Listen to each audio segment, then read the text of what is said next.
าวก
ถึงหานั้น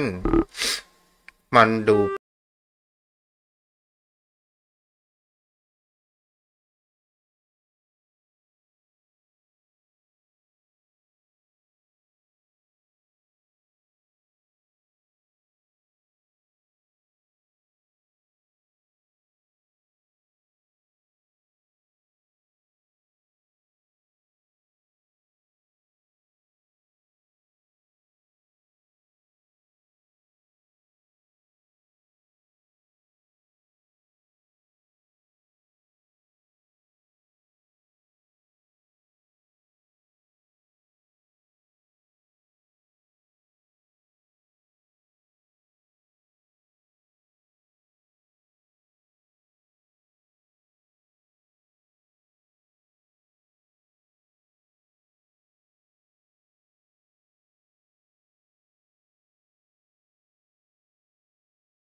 ขอบคุณครับในเมตตาของท่านอาจารย์พระมหาประสิทธิ์เนาะครับ เอาละได้มาอยู่แข่งขันก็คือลืมปิดเสียงเพลงแต่นี้ลงแล้วเนาะท่านอาจารย์อารยมพ่อยมแม่ท่านผู้ฟังมาอยู่กันขอบคุณในความเมตตาธรรมของท่านอาจารย์นะครับยมพ่อยมแม่ธรรมะนั้นมันไม่ใช่เป็นเรื่องของใครผู้ใดผู้หนึ่งมันเป็นเรื่องของบุคคลทุกบุคคลมันธรรมะรับธรรมคำสอนของพระองค์นั้นมันเป็นสิ่งที่เรานำมาใช้นำมาประพฤติปฏิบัติเราก็จะหันได้ผลด้วยตัวของเราเองมามีผู้ใดที่จะทำให้เราได้แต่เมื่อเราได้ยินได้ฟังในครูบาอาจารย์ที่ได้ถ่ายทอดรับธรรมคำสอนของพระพุทธเจ้ามาและเราก็เอามาเก็บพิจารณากันมันก็ก่อให้เกิดแห่งการแก้ปัญหานั้นได้ธรรมะมันเป็นสัจธรรมเป็นธรรมที่เราน้อมเข้ามาใส่ตัวใส่จิตใส่ใจของคนเราแล้วเราก็จะหันศึกษาได้ว่าทุกสิ่งทุกอย่างบนโลกใบนี้มันก็เป็นสิ่งที่เราหยิบยืมและเราก็จะต้องส่งคืนคือกับธรรมชาติทั้งปวงสิ่งที่จะเป็นสมบัติของเราติดไปทุกภพทุกชาตินั้นก็คือการกระทำของคนเรานี่เองการกระทำเราก็เรียกว่า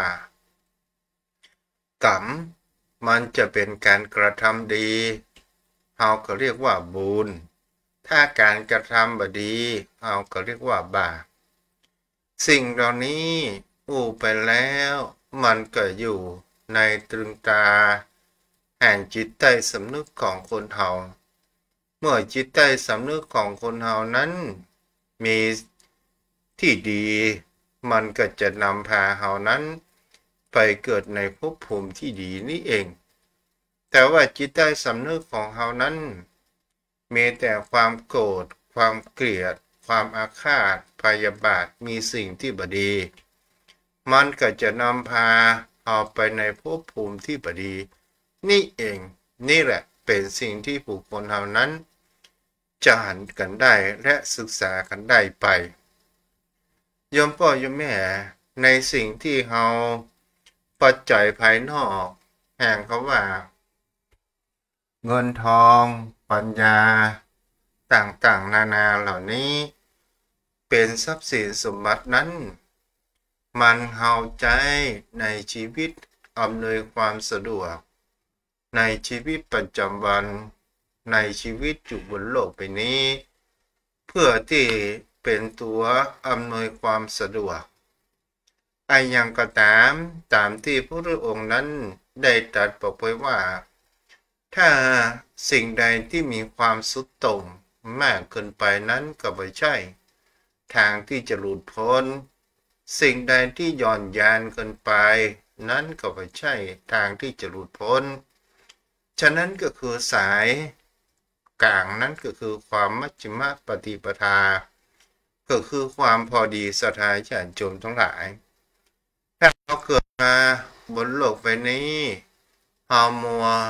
เพลิดเพลินในวัยก็ตามในทรัพย์สินสมบัติก็ตามเรามัวเพลิดเพลินในยศถาบรรดาศักดิ์และเราหลงในสิ่งเหล่านี้ถ้าเรามีทรัพย์สินเงินทองมากจอมพ่อโยมแม่เราก็จะรู้ว่าเราก็บ่สามารถที่จะใช้หมดไปได้ถ้าเราบ่กินบ่ทานถ้าเราบ่ใช้บ่จ่ายตลอดจนถึงยศถาบรรดาศักดิ์มันก็เป็นสิ่งที่ชั่วคราวเป็นเรื่องแห่งความสมมุตินั้นเกิดขึ้นนั่นก็คือหมายถึง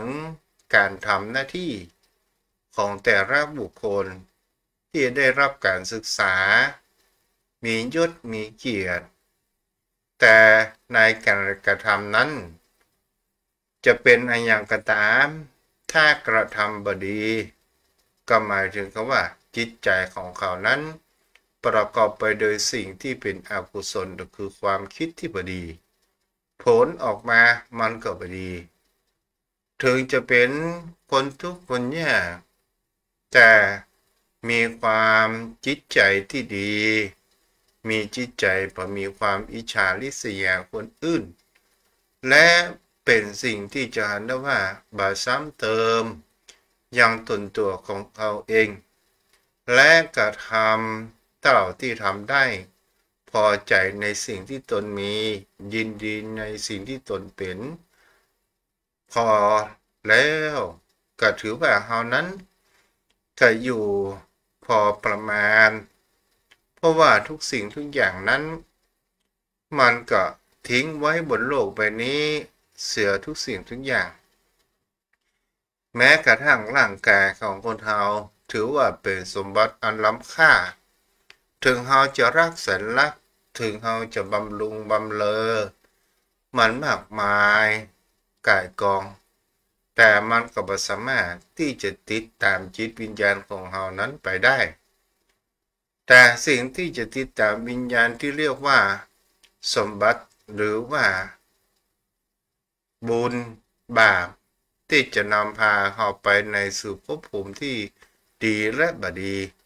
มันก็ขึ้นอยู่ที่การกระทำของคนเราโยมพ่อโยมแม่ท่านผู้ฟังทั้งหลายสิ่งที่บนโลกใบนี้ตามหลักธรรมคำสอนขององค์สมเด็จพระสัมมาสัมพุทธเจ้าสิ่งที่คนเรานั้นเราควรจะมีมากที่สุดและเป็นสิ่งที่เราคนเรานั้นขาดไปได้อนุโมทนากับโยมแม่นิเวศยมศักดิ์เด้อที่รับฟังอยู่ศรัทธาญาติโยมทั้งหลายสิ่งที่คนเราขาดบัดได้และมีค่าสำคัญมากกว่าเงินตามากกว่าสิ่งไหนๆทั้งปวงนั่นก็คือคำว่าสติสัพพัญญะเนี่ยเราฟังแล้วฟังเล่ามันคือไอ้อย่างสตินี้ศรัทธาญาติโยมทั้งหลายถ้าเราแปลตามความหมายก็คือเป็นที่ตรึงหมายในสิ่งที่นี้หมายถึงที่ยึดเหนี่ยวแห่งจิตแห่งใจบุคคลเฮานี้เองถ้าคนเฮาบ่มีสติบ่มีความรู้สึกตัวตามภาษาบ้านเฮาก็บอกว่าสติสตางค์ไปอยู่กับเนื้อกับตัวเขาก็บอกว่าเฮานั้นเป็นผีบ้าแต่ถ้าว่าคนเฮานั้นเหม่อลอยบ่มีสติสตางค์เขาก็บอกว่าเป็นคนที่คิดมากและเป็นคนวิกลเปิ้นเฮาว่าจิตเภทเป็นเหม่อลอยวาดฝันบนวิมานต่างๆนานาที่เฮาจะหันแหมประการหนึ่งถ้าเป็นเกี่ยวกับยาเสพติดคนคลั่งนั่นก็หมายถึงว่าบุคคลผู้ขาดสติมามีสติสตางค์คนเหล่านี้มารู้จักคำว่าพ่อมารู้จักคำว่าแม่มารู้จักคำว่าพี่น้องใดๆทั้งสิ้นนี่ก็คือคำว่าสติแปลว่าความรู้สึกตัวศรัทธาญาติโยมทั้งหลายเราก็ลองดูสังเกตวันใดก็ตามถ้าเราทำอยู่ถ้าเราบ่มีสติกับเนื้อกับตัวเราอาจจะมีเกิดแห่งความหลงลืมในสิ่งต่างๆนานาถ้าเรามีการมีงานเป็นสิ่งที่ถ้าเราเป็นคนที่รีบเร่งอันนั้นก็จะดีทำอันนี้ก็จะดีเหี้ยอันนั้นก็ยังไม่ได้ทำเตื้อสิ่งเหล่านี้เนี่ยถ้าใครมาอู้มาจ่ามาบอก ว่าวันนั้นไปงานนั้นเด้อคนเฮานั้นเมื่อมีสติสตังแล้วก็บ่สามารถที่จะจดจำและบันทึกไว้ได้สตินี้สถายญาติโยมทั้งหลายเป็นสิ่งที่สำคัญที่สุดในชีวิตก็ว่าได้ที่พระพุทธองค์นั้นได้บอกบุคคลผู้มีสติก็คือเป็นบุคคลผู้มีไม่มีความประมาทก็คืออยู่ในหลักแห่งคำว่าอัปปมาทธรรมถ้านักแห่งคำว่านักวิปัสสนาหรือเฮาอู้กันง่ายถ้าจิตใจของบุคคลเฮานี้เนี่ยถ้าจะให้มีสมาธิเนี่ยเฮาก็จะต้องมีแห่งคำว่าสติพระองค์นั้นได้อุปมาไว้เหมือนดังเชือกไว้เวลาผูกสัตว์กระตามอย่างกับเรื่องเล่าว่ามีนายพรานเพื่อที่จะไปจับงัวป่าเพื่อเอามาเลี้ยงอย่างบ้านอย่างจองโยมพ่อโยมแม่วิธีที่จะเอางัวป่านั้นเฮาก็จะต้องมีเชือกมีบ่วงเพื่อที่จะคล้องคออย่างงัวตัวนั้นงัวป่าเป็นงัวที่บ่ได้ฝึกงัวที่บ่ได้ฝึกหัดมันก็มีแห่งความว่าพยศมีแห่งของความดื้อต่างๆนานานั้นเกิดขึ้นเพราะว่ามันเป็นอิสระมาก่อนคำว่าอิสระมาก่อนมันจะอยากจะไปที่ไหนมันก็ไปอยากจะไปกินแย่ที่ไหนมันก็ไปอยากจะไปนอนที่ไหนมันก็ไปตามจิตใจที่มันอยากจะไปแต่ถ้าว่าโดนนายพรานแต่เอาเชือกของคอแล้วศรัทธาญาติโยมทั้งหลายงัวป่าตัวนี้มันก็จะต้องมีการดิ้นทุรนทุรายเพราะว่ามันถูกเชือกมัดคอไว้แล้วมันก็มีการดิ้นทุรนทุรายดิ้นอย่างใดก็ตามยิ่งดิ้นเชือกนั้นก็ยิ่งจะฮัดเข้าไปจนแวดยางต้นไม้ต้นต่อสะเปะสะพันบางครั้งบางคราวก็เอาหัวไปควิดเกาต้นไม้มีเลือดไหลออกมาก็มี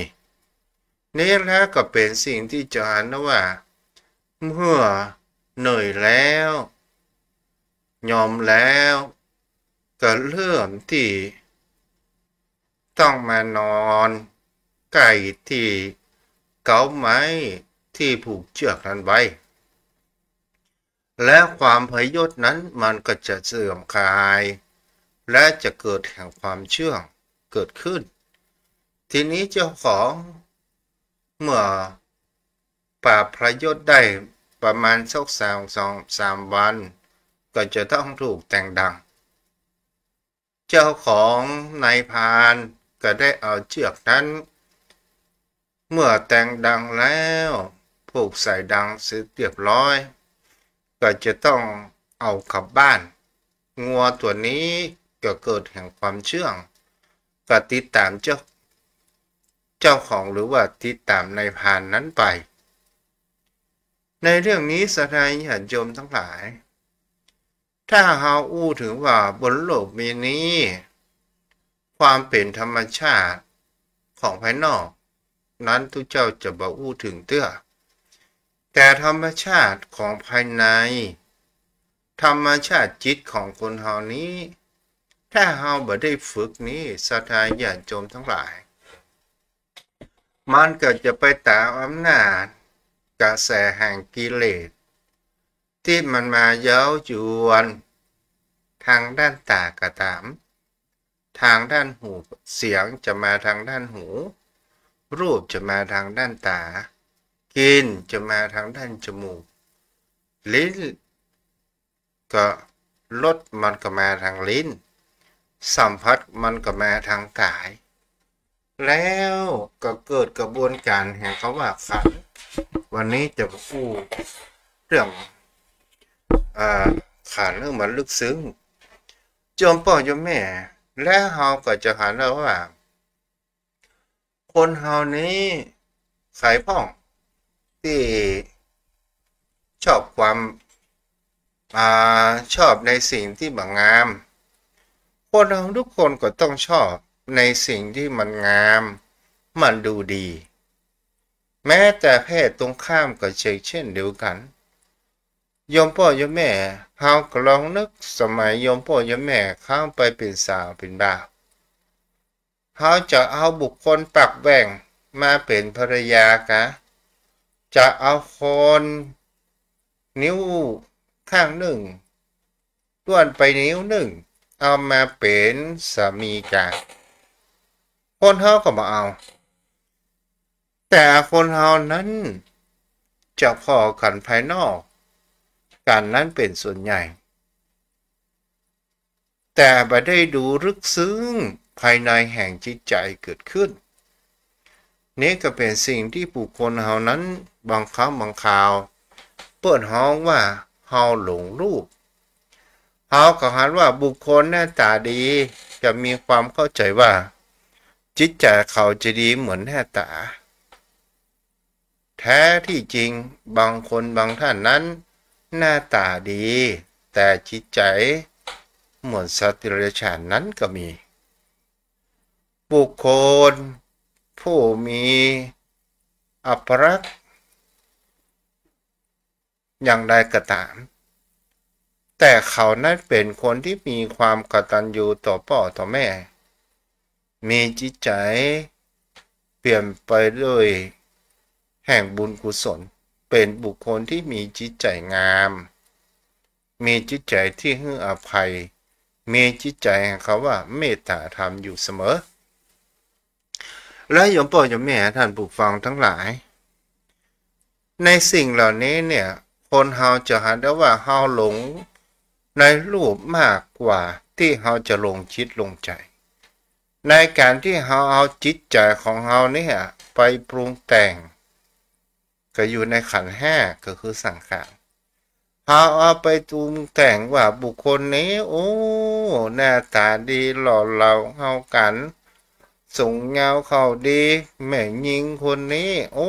งามขนาดอย่างนี้เป็นต้นแล้วเมื่อเฮาได้ยินการอู้กันจาของเพศตรงข้ามเฮาก็เกิดแห่งความลึกซึ้งพี่จ๋าใหม่ๆพี่กินข้าวหรือยังน้องหลับหรือยังอย่างนี้เป็นต้นสถานญาติโยมทั้งหลายใหม่ๆนั้นก็อู้ดีดักกันเกิดขึ้นบางคู่บางเกมจู่กันไปก็เริ่มที่จะเป็นหน้ายักษ์หน้าอินหน้าผมต่างๆนานาเอากระหันได้ว่าส่วนใหญ่จะเป็นยักษ์กันเป็นส่วนใหญ่จะกินจิ้นกันพ้องจะด่ากันพ้องแล้วอู้จากกันแต่ก่อนนี่ป่อมันแม่มันพอเวลาอารมณ์เสียปูดเท่าเนี่ยเท่าต่างๆนานาอย่างนี้เป็นต้นเนี่ยแหละเป็นสิ่งที่บุคคลเฮานั้นจะลองสังเกตและพิจารณาดูว่าเฮาหลงภายนอกกันเป็นส่วนใหญ่แต่เฮาไม่ได้ดูกันลึกซึ้งอยู่ภายในแห่งจิตใจตราบใดเฮาไม่ได้อยู่ร่วมกันเฮาจะมองจิตใจนั่นเอง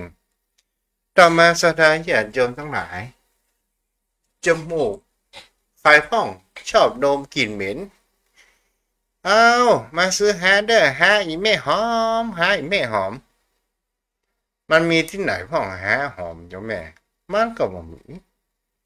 คนเฮาส่วนใหญ่ก็ชอบน้ำกลิ่นน้ำหอมน้ำอบเฮาก็ลองไปดูล่ะถ้ากินคนสับควายเนี่ยใครก็ตึงบอกอยากจะเข้าใกล้เพราะว่ามันเป็นเหม็นกลิ่นขี้เปอะต่างๆนานาเกิดขึ้น แต่กลิ่นคนสับควายเป็นกลิ่นแห่งพลังที่ทำสร้างฐานะและครอบครัวนั้นได้แต่กินน้ำอบน้ำหอมมันหอมแต่เล่ามันเปิงใจแต่ดีแต่มันหาความจริงใจมาได้กายสัมผัสสถานที่โจมหายใครพ้องที่จะอยากจะสัมผัสที่มันหยาบกระด้างจะเป็นเตียงก็ตามมันก็ไม่มีภัยที่จะต้องการที่จะนอนเตียงแข็งหรือนอนฟูกนอนเปิดกับปืนอย่างนี้เป็นต้นคนเราทุกคนก็ต้องการที่อ่อนนุ่มแห่งความสัมผัสนั้นเกิดขึ้นอันนี้ก็เป็นสิ่งที่เราจะเห็นได้ว่าสิ่งที่มันเย้ายวนแห่งจิตใจของเรานั้นมันนำพาจิตใจของคนเรานั้นเพื่อเกิดแห่งความหลงไหลและเกิดแห่งความเพลิดเพลินแล้วก็ก่อให้เกิดขาดสติเกิดขึ้นโยมพ่อโยมแม่เราก็ลองดูสังเกตและพิจารณาดูมีหั่นอยู่เรื่องหนึ่งโยมพ่อโยมแม่ท่านผู้ฟังก็มีบุตรสิทธินั้นคนหนึ่งครั้งพระพุทธกาลชื่ออย่างก็ลืมชื่อไปแล้วบุตรสิทธิซึ่งเป็นเปิ้นฮ้องว่าเป็นสาวในเมื่อในฐานะของเก่าตัวโกนตัวเองนั้นเป็นลูกสิทธิลูกสิทธิก็จะต้องมีการที่มีแห่เขาว่าคนคอยดูแลอยากจะได้อายังก็จะได้สิ่งที่ปรารถนาเกิดขึ้นศรัทธาญาติโยมทั้งหลายบังเอิญแม่ยิงคนนี้กลับไปหันปวดใจรูปหล่อเหลาเอาการแล้วก็เกิดแห่งความหลงไหลเกิดขึ้นในเมื่อพ่อแม่นั้นก็ห้ามทานก็บ่ได้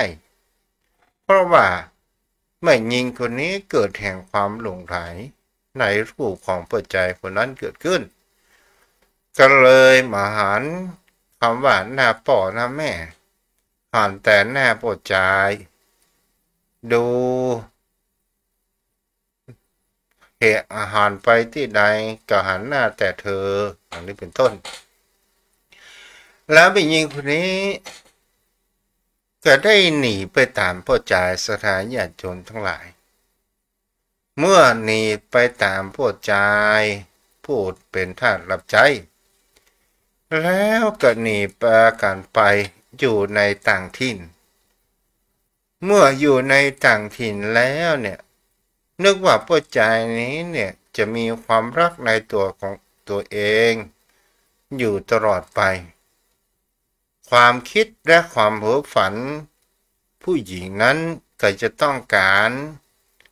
พ่อบ้านสามีที่ดีเกิดขึ้นเป็นพ่อที่ดีของลูกแต่ความฝันของคนเฮานั้นมันตึงมาเหมือนดังฝันเต็มร้อยมันตึงมาเหมือนดังที่เฮาคิดพ่อใจคนนี้กันในเมื่อเกิดแห่งความเบื่อในผู้หญิงคนนี้ก็ได้หนีไปแม่หญิงคนนี้ก็บ่สามารถที่จะกลับบ้านได้ก็เลยทำอย่างใดอาชีพการงานตัวเองนั้นก็บ่จ้างทำอะไรอย่างสักอย่างเพราะว่าเป็นลูกเทวดาเป็นลูกของเศรษฐีสุดท้ายกลับไปเป็นหญิงงามเมืองเรียกว่าโสเภณีแต่มีรูปร่างหน้าตางามเป็นที่รักของบุคคลทั่วไปแล้วก็เป็นสิ่งที่จะหันได้ว่าเขาก็มีแห่เขาว่าทรัพย์สินเงินทองนั้นมากแต่บ่สามารถที่จะออกจากห้องจากหอนั้นได้เพราะว่ามันมีโจรผู้ร้ายที่คอยปอง ยองตนตัวนั้นเกิดขึ้นแต่ด้วยแห่งเขาว่าเตชะบุญที่นางได้กระทำในอดีตชาติองค์สมเด็จพระสัมมาสัมพุทธเจ้าแผ่ขายพยานได้หันว่าผู้ที่จะได้รับการโปรดปรานคือโสภิณีผู้นี้แล้วนางนั้นก็เลยมีจิตใจที่อยากจะออกบวชเพราะว่าเป็นทางเดียวเท่านั้นที่จะออกบวชเป็นพระภิกษุณีเกิดขึ้นพระองค์นั้นก็ได้ส่งแห่งเขาว่าพวกเขาว่าส่งแห่งสมณสาทูตไปบวชเป็นกรณีพิเศษคือกับนางก็ได้มาฟังธรรมองค์สมเด็จพระสัมมาสัมพุทธเจ้าก็ได้บรรลุเป็นโสดาปัตติผลเกิดขึ้นอันนี้ก็คือเป็นสิ่งที่ในเรื่องที่คนเรานั้นรู้จักแห่งคำว่าความผิดพลาดแต่กับตัวใหม่นั้นได้เป็นสิ่งที่ได้รับผู้การอภัยอย่างยิ่งสถาญาติโยมทั้งหลายที่ได้อู้มาในที่นี้ก็คือหมายถึงเขาว่าจิตใจของบุคคลเราถ้าเราไม่ได้ฝึกเนี่ยเราปล่อยไปตามกระแสมันก็จะไหลไปตามอำนาจของกิเลสกันเดียวในสิ่งที่มันบ่ถูกอกถูกใจมันกระโกรธในสิ่งที่เราอยากได้เต้าอี้อยากจะได้มากมันก็เกิดความโลภตลอดจนถึงมีศรัทธาแต่ขาดปัญญาก็เกิดแห่งคำว่าโมหะเกิดแห่งความหลงจำพ่อจำแม่ท่านผู้ฟังทั้งหลายดูเวลาไปแล้วบ่าย3:44 นาทีวันนี้ออกสัญญาณทาง Facebook เนาะวันนี้โยมแม่สมศรีน้อยปัญญารับฟังอยู่เนอะโยมแม่นิเวศยามาซักบ้านบางป้องรับฟังอยู่เนาะโยมแม่ขออนุโมทนาตัวเด้อแล้วพ่อหนานอินสมขอบคุณหลายๆเด้อพ่อหนานอินสมที่มาช่วยงานในส่งน้ำองค์พระธาตุเจดีย์ปีหน้ากับพระกันใหม่เนาะและขออนุโมทนาบุญกับโยมพ่อโยมแม่ตลอดจนถึงพ่อหนานที่ได้ร่วมกันเป็นเจ้าภาพในงานส่งน้ำองค์พระธาตุเจดีย์จะมากจะน้อยอยู่ที่โยมพ่อโยมแม่ได้กระทำกันเจตนาอันมีความเลื่อมใสในพระพุทธศาสนาในวัดในวาขออนุโมทนาบุญตัวเพื่อโยมพ่อโยมแม่ท่านผู้ฟังทุกคนที่ได้ร่วมกันเป็นเจ้าภาพและบุคคลผู้มีจิตใจเจตนาแห่งความตั้งมั่นแต่ปัจจัยมามีอยากจะเป็นเจ้าภาพเหมือนกันก็ขอโยมพ่อโยมแม่นั้นท่านผู้ฟังทั้งหลายพับปอนด้วยกันเด้ออายุวัตโกธานวัตโกสิริวัตโกญะสวัตโกภารวัตโกวันวัตโกสุขวัตโกหนตุสัพพทาทุกขโรกาพยาเวราโสกาสันตุจุปทวะอเนกาอันตรายาปิวินาสันตุจเตสัสสะจยาสิทธิธานังราพังโสธีพระขยังสุขังพระรังสิริอายุจวันโนจะโพคังวุธิเจยสตาวสาจะอายุจะโสธีพระวันตุเต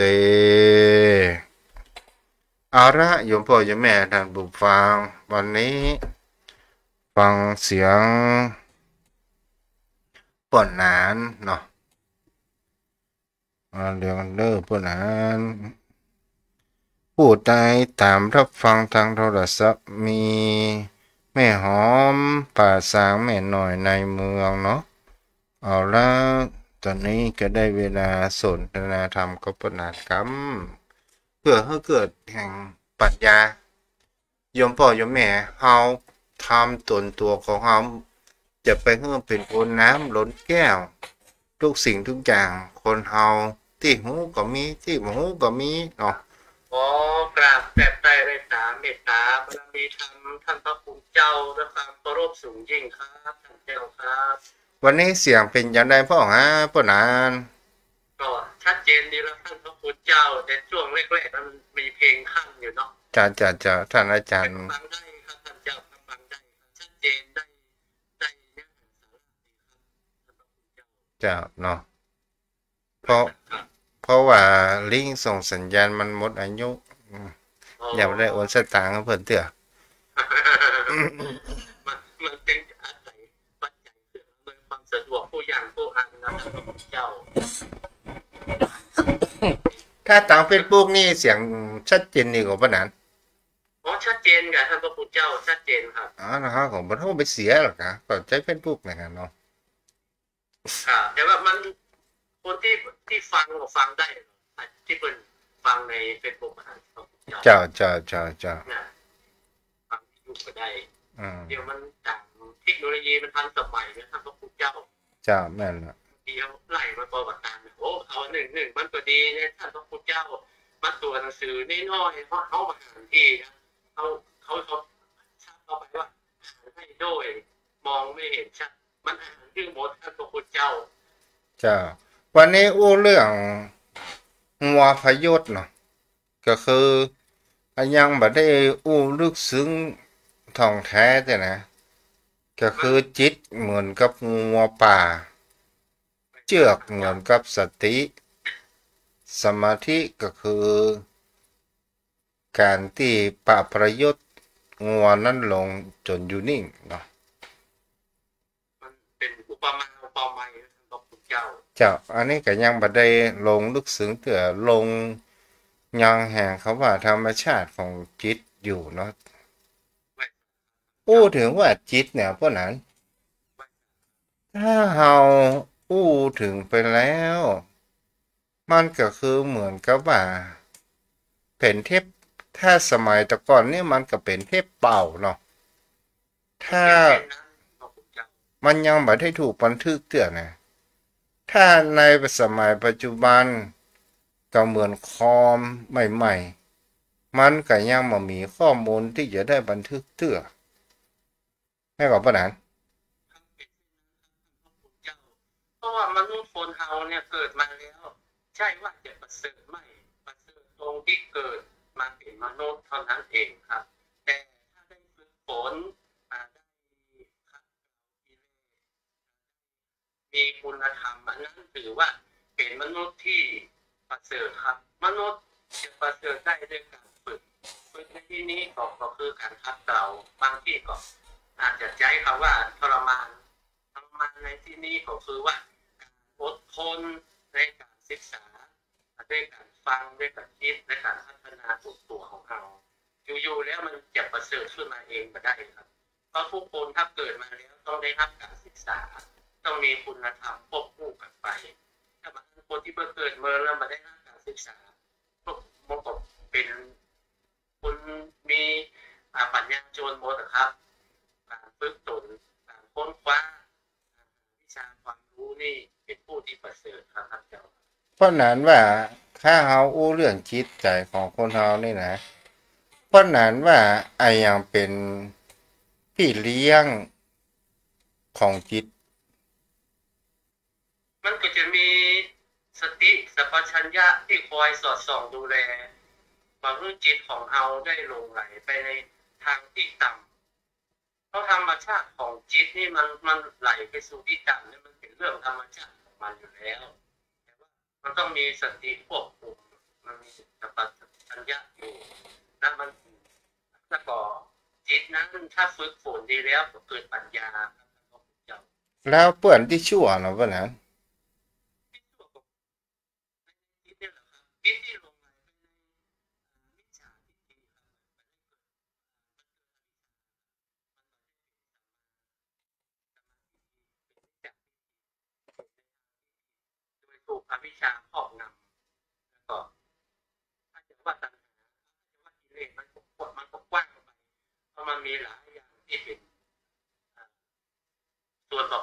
กิเลสแต่ว่าถ้าบอกว่าความบ่รู้ความหลงความบ่ได้ศึกษามันก็เป็นต้นเหตุของทำให้จิตละตกไปในทางที่ต่ำได้ครับท่านเจ้าครับถ้าเราอู้อีมันไปกว้างไปหน่อยว่าถ้าใช่ครัเราบท่านเจ้าอู้ง่ายๆเปื่อนที่ชั่วของคิดก็คือของหลอกหูหลอกตาหลอกใจและเราข้ามจิตใจไปได้เนาะอันนั้นแน่นอนอยู่แล้วครับท่านเจ้ามันก็มันเป็นอยู่ในตัวเรานะครับมันเหมือนเชื้อโรคซึ่งมันที่ตาหูจมูกลิ้นสายสัมผัสพวกนี้ครับมันไปกระทบกับอายตนะภายนอกภายในกระทบกันถ้าเอาหูกระเท่ากระทันเอากระตกตกเป็นอำนาจของสิ่งเหล่านั้นถ้าเอาหูเข้าทันด้วยสติปัญญาของเราเขาก็บรรลุหลงในสิ่งนั้นก็ถือว่าเรายกตัวที่สูงขึ้นได้ครับท่านเจ้าครับเราก็ลองดูว่าบางครั้งบางคราวเนี่ยบางวัดเนี่ยถ้ามีกิจกรรมมีการงานอะไรอย่างเป็นวัดใหญ่โตแล้วมีทรัพย์สินเงินทองมากเข้ามามันก็เลยมันก็เป็นสิ่งที่หลอกหูหลอกตาและดึงจิตใจของเราไปทางฝ่ายต่ำอันอย่างคำว่าหลวงพ่อคะหนูไม่มีค่าเทอมค่าอย่างนี้เป็นต้นเนาะซึ่งก็เป็นเช่นนั้นครับท่านก็เป็นเจ้าคือเข้าไปถึงธรรมะและที่สำคัญก็คือมันกรรมฐานประมาณคงท่านพระคุณเจ้าก็ทำให้เราขาดสติไปได้แล้วก็เอาลุ่มหลงไปในสิ่งที่มันต่ำช้าก็พาทำให้ตัวเรานี่ต้องคอยตกต่ำไปตัวเองแต่ถ้าเรามีสติตั้งมั่นมีกรรมฐานที่มั่นคงมันก็เข้าถึงเราได้ครับท่านพระคุณถ้าว่าจิตที่ดีก็หมายถึงเขาว่าจิตที่เลือกฝึกดีแล้วจิตที่เลือกคบหากัลยาณมิตรคบหาบัณฑิตเนาะโอ้ท่านพระคุณเจ้าอันนี้เป็นอุดมมงคลอันสูงสุดเลยถ้าได้คบกัลยาณมิตรครับคบนักปราชญ์บัณฑิตนะท่านพระคุณเจ้าถือว่าบุคคลนั้นเป็นสุดยอดของมงคลของตัวตนแท้ๆครับเพิ่นว่าถ้าอยากฉลาดก็ต้องไปอยู่กับบัณฑิตถ้าอยากเป็นขี้เหล้าก็ไปต้องอยู่ในวงเล่าถึงอยู่ในวงเล่าเฮาบ่กินเหล้าเขาก็ว่าเฮาขี้เหล้าถ้าเฮาเป็นคนปัญญาตุนจ้าเฮาไปอยู่ในกลุ่มนักปราชญ์เขาก็บอกว่าเฮาเป็นปราชญ์สักวันหนึ่งเฮาก็จะต้องเก่งเนาะปะนั้นเนาะถึงแม้ว่าเขาพบนักปราชญ์แต่เขาบ่มีปัญญาสิ่งปราชญ์แต่เขาก็ถือว่าอยู่ในกลุ่มของผู้ที่ทำให้เขาตกต่ำครับเป็นกัลยาณมิตรของเขาครับท่านเจ้าครับเจ้าก็ถือว่ามันซึมซับอยู่ใช่ครับเจ้าพวกคนคนเช่นนั้นท่านพระคุณเปรียบเทียบง่ายๆต้นไม้ที่มันหวานนะท่านพระคุณเจ้าถ้ามันไปอยู่กับไม้ที่มันส้มก็จะทำกายมันติดกับปอไปท่านพระคุณเจ้านี่มันอยู่ในมงคลที่ปณีนะพวกนั้นที่เปิ่นมองว่ามีจ้างมันนี่ไม่ได้เปิดเสียงหน้าไม้เด้อมีจ้างของพระราชาอยู่คนหนึ่งตัวหนึ่งเชือกหนึ่งแล้วทีนี้เนี่ยจ้างตัวนี้เนี่ยมันมีความเชื่อมีความที่ความรู้แสนรู้มันมีความรู้ร้ายบังเอิญโจรผู้ร้ายไปลักขโมยสิ่งของมาแล้วก็มาที่โรงช้างตอนกลางคืนทุกวันจ้างตัวนี้ก็เลยได้ยิน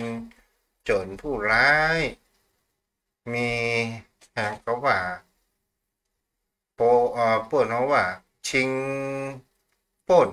ฆ่าเจ้าของทรัพย์ต่างๆนานาเกิดขึ้นเมื่อจ้างนี้ก็ได้ยินอย่างนี้ครั้งแล้วครั้งเล่ามันก็เกิดแห่งความซึมซับแต่สุดท้ายจ้างนี้เนี่ยก็เกิดแห่งความดุร้ายก็ได้เอางวงนั้นฟาดฟันจ้างตายไปก็ด้วยความดุร้าย ก็บรรจบอยู่ในช้างที่เป็นชั่วนะครับท่านเจ้าก็คือจ้างนั้นตอนแรกตีก็คือหมายถึงก็ว่าอยู่ใกล้กับโจรไงอ๋อก็เลยจิตใจเป็นในสิ่งที่ชั่วความซึมซับก็นั้นซึมซับเหมือนนกแคทเต้านะท่านเจ้าเนาะเจ้าน กแคทเต้าที่ไปอยู่กับพระฤาษีก็อู้ม่วนจาหวานไปตกอยู่ในโจรฆ่ามันเลยอยู่พวกคนใดก็เป็นคนเช่นนั้นท่านพระคุณเจ้าเข้ามุงก็เป็นมุงเข้ามุงกาก็เป็นกามันก็คงจะเป็นเช่นนั้นนะท่านพระคุณเจ้าเนาะมันถึงแม้ว่ามันจะเป็นนิทานทำแต่ว่ามันอุปมาอุปไมยให้มันเห็นภาพได้ชัดนะท่านเจ้ามันจะภาพมันเป็นนักสิ่งของที่มันมีจิตวิญญาณนะท่านพระคุณเจ้ามันอยู่ใกล้กันมันยังเกินกันได้มันเป็นหมู่เดียวกันคนที่มีจิตวิญญาณก็เช่นเดียวกันถ้ามันพบกันพระคุณเจ้าฝ่ายชั่วมันมีเยอะวันหนึ่งมันก็ต้องเป็นคนชั่วไปได้ครับเราประดานนอพอสับนักขอการแทบใจไปสั่งเมตตาธรรมท่านเจ้าเพื่อความเคารพสูงยิ่งครับท่านเจ้าได้คือน้ำธรรมคำสอนและก็อุปมาประมาณเปรียบเทียบเพื่อให้การเห็นภาพได้ชัดนะครับมันง่ายในการปฏิบัติเรื่องปฏิบัติได้ง่ายนะครับขอท่านญาติธรรมทุกท่านนะครับเขาได้ฟังนั่งฟังธรรมปฏิการขอให้มีความปิติยินดีปราโมทย์ในธรรมะเป็นคำสอนขององค์สมเด็จพระสัมมาสัมพุทธเจ้าพร้อมๆกันนะครับขอบพระคุณครับสวัสดีครับเจ้าอนุโมทนาเด้อยมพ่อยมแม่ผู้รับฟังกันทุกท่านทุกคนวันนี้บัดได้เปิดเสียงหน้าไม้เด้อวันผู้ก่อนนอจะแบ่งเวลาให้ยมพ่อยมแม่ได้สนทนาธรรมกันท่านอาจารย์พระมหาประสิทธิ์เนาะจะลิงก์ทาง Facebook เนี่ยเด้อเนาะโอ้โยมแม่ทองคำที่วงคำโยมนาชากาแฟรับฟังอยู่สาธุสาธุอนุโมทนาเด้อที่รับฟังอยู่ตั้งไลน์มีก็วันนี้ไม่มีเนาะอนุโมทนาทุกคนอยู่ดีมีสุขเหมือนกันทุกคนเด้ออายุวโนสุขังพระลัง